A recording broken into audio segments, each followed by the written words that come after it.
Crônicas do Amanhecer, por Feijão, Centro Espírita Allan Kardec. Balneário Gaivota, 13 de julho de 2017. Triste Realidade, Parte 2. Além dos jogos perigosos, a internet se torna ambiente fértil para o bullying. 1/3 de crianças e adolescentes brasileiros já presenciou alguém ser discriminado na rede, mostra a pesquisa TICC Online. As ofensas pela cor ou raça lideram 23%, seguidas pela aparência física 13%, por gostar de pessoas do mesmo sexo 10%, por ser pobre 8%, pela religião 7% e por não usar roupas da moda 7%. Testemunhas do preconceito, 6% dos jovens também disseram que já foram alvo de algum tipo de insulto online, percentual que equivale a 1,5 milhão de pessoas. Os adolescentes nascidos depois de 1997 já cresceram acessando todas as novas tecnologias e não conseguem perceber o mundo sem elas. Já os pais que viveram metade ou mais das vidas sem esses equipamentos, na maioria das vezes, não têm noção dos perigos digitais, porque na época deles perigoso era subir em árvores ou andar de bicicleta. A cada dia fica mais evidente a influência da mídia, especialmente da televisão e das redes sociais, na vida e na formação das crianças e adolescentes. O problema é que grande parte das vezes essa rede de informações não é supervisionada, monitorada ou verificada, ou seja, a falta da família. Quanto às mídias eletrônicas, um dos problemas está na dificuldade de separar o que é verídico do que é fictício, o que é útil do que é descartável, o que pode ser considerado censura e o que pode expressar uma manifestação de cidadania. O conteúdo não é controlado e nem analisado, tornando os adolescentes vulneráveis a todos os tipos de mensagens. Em um ambiente de avalanche de informação em múltiplas telas, os pais sofrem com o impacto da revolução digital.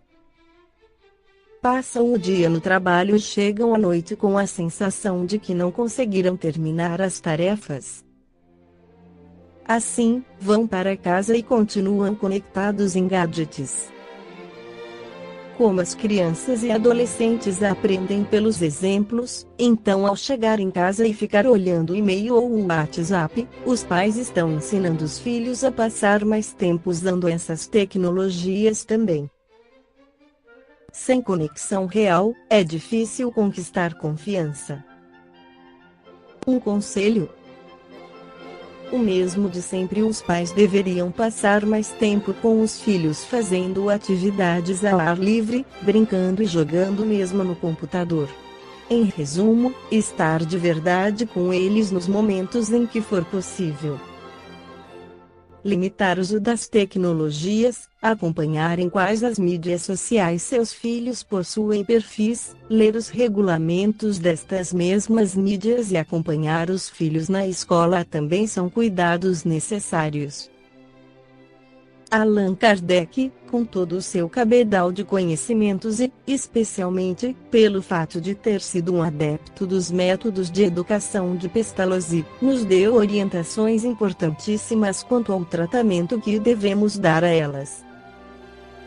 Em O Livro dos Espíritos, questão 383, ele pergunta qual a utilidade de se passar pela infância, e a resposta dos espíritos é clara: encarnamos para nos aperfeiçoar, pois neste período estamos mais acessíveis, no qual devem contribuir aqueles que são os encarregados da educação das crianças.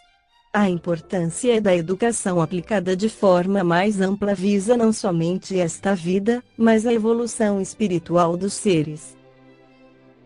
Os encarregados da educação desses espíritos devem estar atentos às tendências que eles apresentam desde cedo. incentivando os pontos positivos e fazendo-os refletir sobre os pontos negativos de sua personalidade, a fim de estarem convencidos da necessidade de melhoramento.